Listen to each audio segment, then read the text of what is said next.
Welcome to the Slop Temple. We pray this video helps. You start by assessing texture and acting immediately. If the slime is dry and crumbly, you add a few drops of warm water or a small amount of lotion to restore stretch. This reintroduces moisture and plasticizes the polymers. If it's sticky, prepare a measured activator.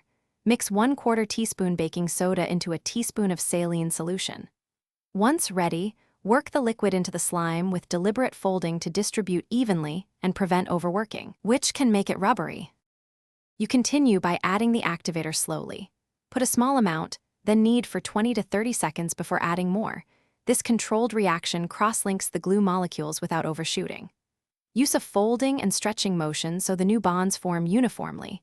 That's why you pause and knead, rather than dumping it all in.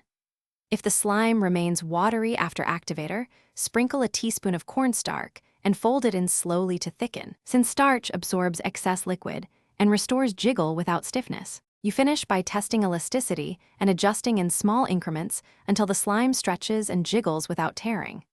Once satisfied, store it in an airtight container to keep moisture balanced. Refrigerate briefly if bubbles or slight odor persist because cool temperatures reduce gas and slow degradation. If it remains sticky, add tiny amounts of saline.